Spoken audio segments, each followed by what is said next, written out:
Savez-vous comment demander quelque chose en anglais de manière polie?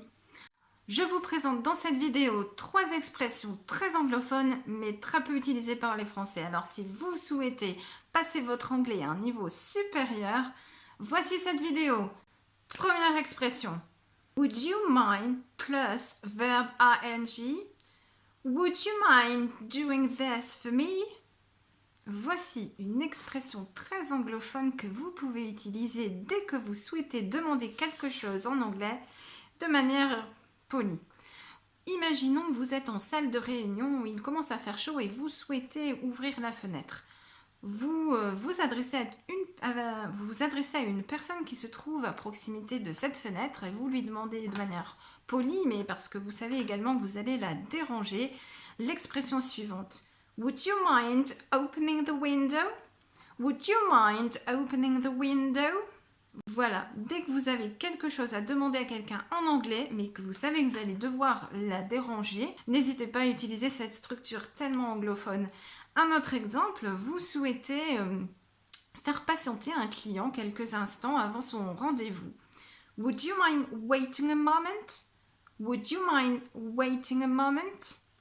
Autre situation, vous souhaitez demander à un de vos collègues, par exemple, de bien vouloir vous rapporter un café, et donc vous allez lui demander poliment, parce que bon, vous allez le déranger. Would you mind getting me a cup of coffee? Would you mind getting me a cup of coffee?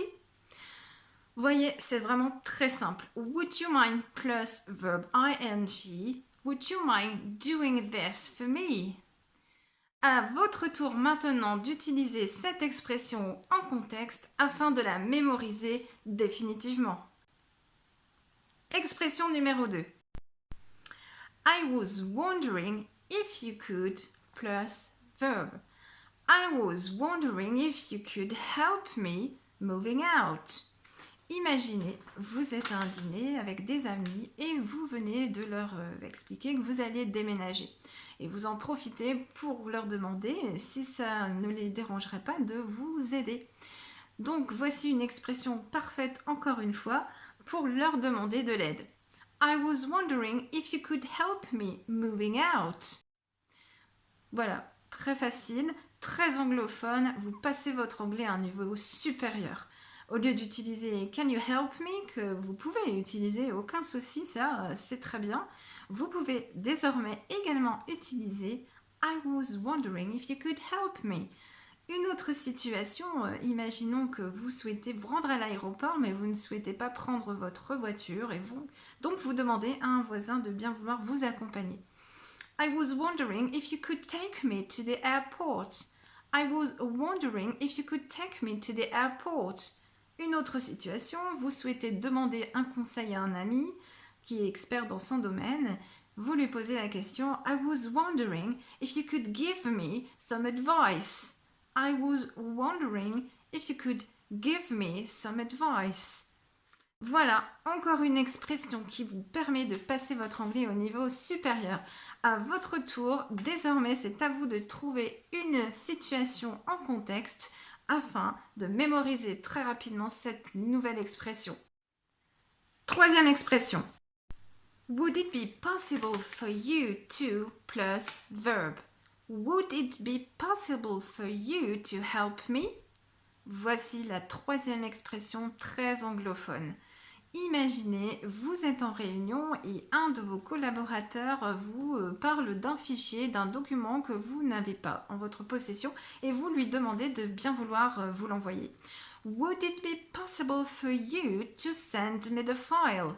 Would it be possible for you to send me the file? Voilà, très facile à utiliser, vous pouvez l'utiliser au quotidien. Vous pouvez l'utiliser dans toutes circonstances dès que vous avez besoin de demander quelque chose en anglais, mais de manière polie.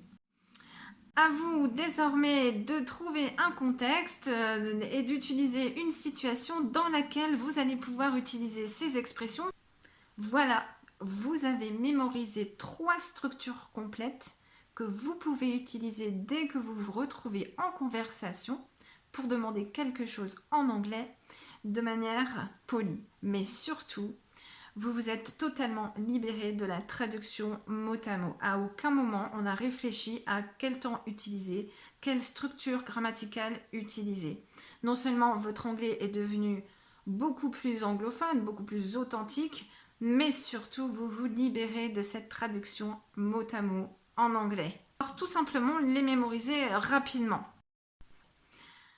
Voilà, j'espère que cette vidéo vous a plu et surtout qu'elle vous a permis de passer votre anglais à un niveau supérieur. Si vous avez aimé, n'hésitez pas à liker la vidéo et si vous avez des questions à me poser, n'hésitez pas à laisser un commentaire, je serai ravie d'y répondre. En attendant, je vous retrouve très vite dans une prochaine vidéo pour découvrir d'autres expressions très anglophones. Faites la différence en anglais, apprenez à penser comme un anglophone en vous abonnant à ma chaîne. I wish you a fantastic day. See you soon. Bye bye.